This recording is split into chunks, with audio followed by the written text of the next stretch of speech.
ମୁଁ ଭାବିନଥିଲି ଆଜି ସକାଳୁ ସକାଳୁ ମୋ ସହିତ ଏମିତି କିଛି ଘଟିବ ବୋଲି। ଜୟ ଶ୍ରୀରାମ ସାଙ୍ଗମାନେ, ଆଜି ହେଉଛି ମୋର ଫାଷ୍ଟ ମିନି ବ୍ଲଗ।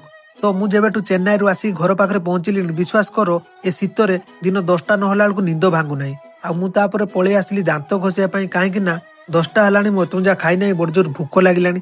ଫଟାଫଟ ହାତ ଗୋଡ ମୁହଁ ଧୋଇକି, ଏଇ ଯୋଉ ଶୀତ ହଉଛି ବିଶ୍ୱାସ କରିବନି, ହାତ ଗୋଡ ଧୋଇବା ପାଇଁ ବି ଡର ଲାଗୁଛି। ଆଉ ମୁଁ ଫଟାଫଟ ପଳେଇ ଆସିନି ଖାଇବା ପାଇଁ। ଦେଖିଲା ବେଳକୁ ଭାଉଜ ପୁରା ଶାଗ ରେଡି କରିକି ଏଠି ବସେଇ ଦେଇଛନ୍ତି। ଆଉ ମୁଁ ଏଇଟା ଦେଖିକି ପଳେଇ ଆସିଲି ପଖାଳ ଖାଇବା ପାଇଁ।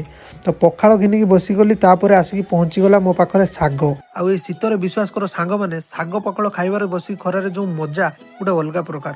ମୁଁ ଗାଉଲ ଗାଉଲ କରି ଶାଗ ପଖାଳକୁ ପୁରା ବାଡେଇ ଦେଲି, କାହିଁକି ନା ଆଜି ମୋର ଦେଖା ହବାର ଥିଲା ମୋ ସୁନ୍ଦରୀ ସହିତ। ଇଏ ହଉଛି ମୋ ସୁନ୍ଦରୀ।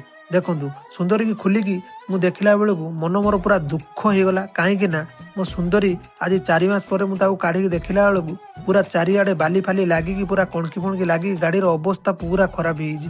ତାପରେ ଚାବିଟାକୁ ଅନ୍ କରିଦେଇକି ମୁଁ ଗାଡିଟାକୁ କାଢିବା ପାଇଁ ଲାଗିଲି। ଦେଖିଲି ଗାଡି ଚାଲୁଛି ନା ଚାଲୁନି। ଦେଖିଲା ବେଳକୁ ସାଙ୍ଗମାନେ ଗାଡି ସିନା ଚାଲୁଛି, ହେଲେ ଗାଡିର ଆଗ ପଛ ଚକା ପୁରା ଢିଲା ହେଇଯାଇଛି। ମନ ବହୁତ ଦୁଃଖ ହେଲା। ମୁଁ ୟାକୁ କାଢିଲି ସୋରୁମ ନେଇକି ଯିବା ପାଇଁ। ତ ସାଙ୍ଗମାନେ, ଆଜିର ବ୍ଲଗଟି ଏଇଠି ଏଣ୍ଡ ରହିଲା। ପୁଣି ଦେଖା ହବ ଆଉ ଗୋଟେ ନୂଆ ବ୍ଲଗରେ।